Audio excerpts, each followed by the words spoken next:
Hey everybody, welcome to another episode of Memes of the Week. The best thing you can do for this channel is spank that like button to help this video reach a wider audience.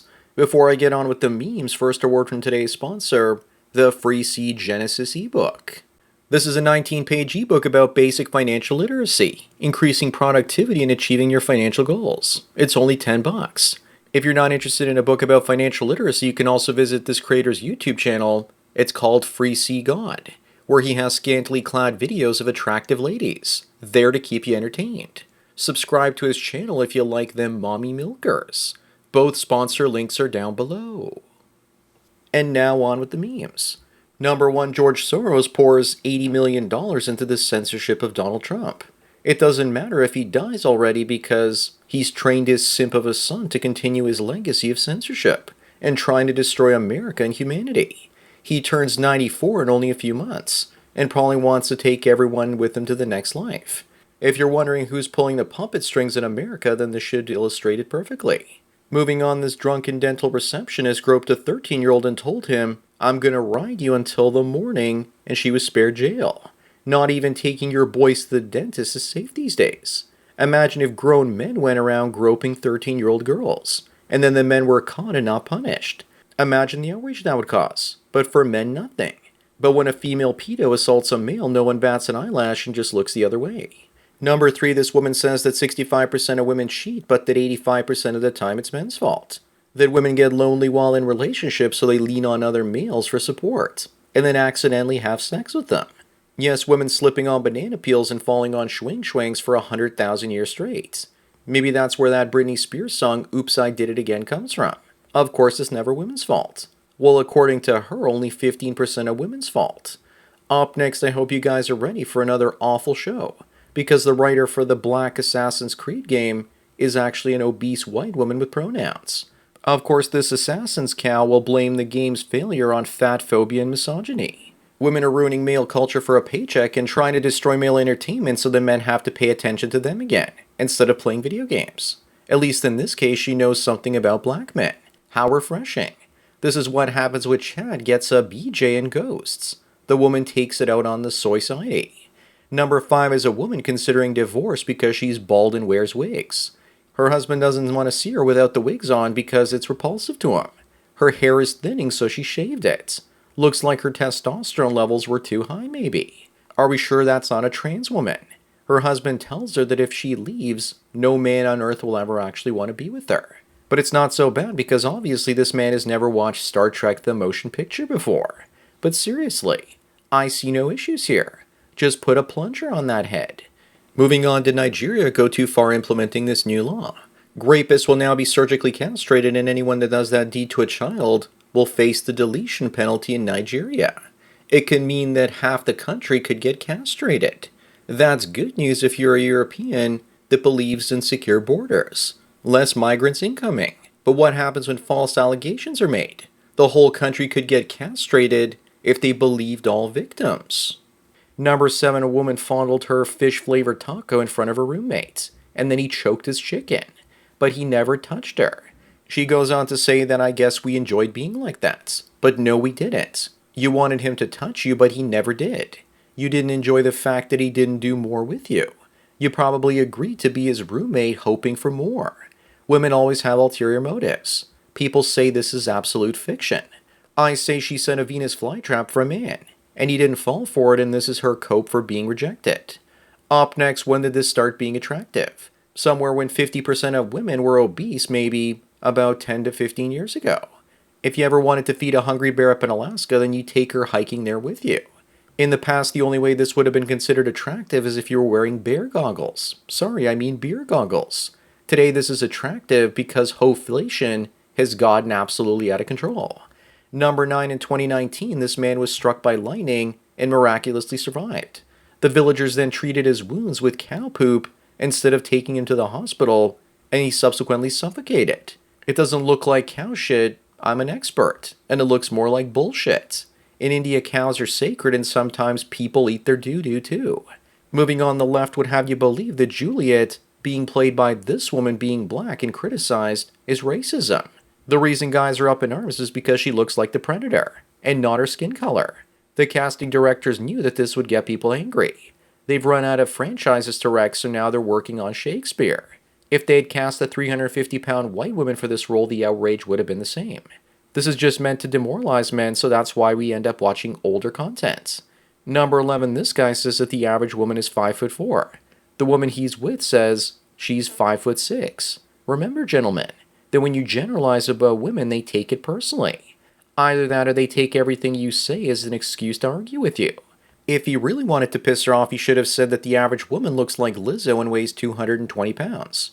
She would take that to mean that she's fat without him saying it directly to her. Up next, when women say, "Don't worry about my past," here's what her past looks like. Women are so dysfunctional these days because a little piece of their soul leaves every time they get together with a new man. When a man asks a woman what her body count is, what he's really asking her is, how much of your soul do you still have remaining? This one looks run through, but there's still plenty of simps out there that don't understand this and will take her. Number 13, Joy Reid sure doesn't like Donald Trump, but she sure likes his hair. Looks like Trump lives rent-free in Joy Reid's hair. She needs to stop because isn't this cultural appropriation? People like her say that white people can't have dreads, but they can still have the same hairstyle as President Trump. Here's how it started and here's how it is now. Moving on, looks like Jenny from the block and Affleck might be heading for a divorce court, but I doubt it. I just think that she enjoys the drama and attention too much. Everyone criticizes him for being with her, but she's worth 3 times more than he is. So he's definitely not a stupid man for dating a woman with more money than him. He always looks miserable around her, but the sex is probably great and he loves her, so he stays. Gobble gobble. Plus she looks like she doesn't age very much. Number 15, the Bumble founder says that AI could start going on dates for you. Wouldn't it be great if your AI could actually listen and have conversations with your real girlfriend over the phone, without her even realizing it? Then the AI could give you the Coles Note version in a sentence or two, so you know what she said, and if there's something important there. Up next, we have King Charles revealing his new painting. And if George Washington was around today, he'd probably get Ben Franklin to get the muskets, because he probably thinks that the UK will now be reorganized into the world's first galactic empire. I'm sure we all wonder what the real symbolism is behind this artwork. Number 17, we have yet another woman that had an accidental affair with her best friend's husband, and now her friend won't speak to her. She was probably hoping that her former friend and her would compare notes or something. Taking accountability is too difficult, so saying that it was an accident makes them feel better about themselves. Here's another woman that slipped on a banana peel and fell into a man's lap. Moving on is the difference between Sports Illustrated in the 90s versus Sports Illustrated today. Once again, women are trying to demoralize and humiliate men by destroying the things that we enjoy. Whales are known to beach themselves when they're in distress. When you see one do that, you should do whatever you can to help it get back in the ocean. Either that or this woman has eggs underneath her the size of ostrich eggs. It's like today's version ate the 90s version. Number 19, 76% of women surveyed say they prefer men who own iPhones, saying they look sexier. They find such men more attractive because they have more money to burn on overpriced gadgets. Then again, maybe Apple owns Tech Times and has basically paid to have this article created. So the more simps will run out and buy iPhones thinking that they'll get some action because of it. If she's going to reject you because you use an old Android phone, then that's a gold digger red flag. Up next, men always laugh at women when they think that pouring vegetable oil into a car motor is a good idea.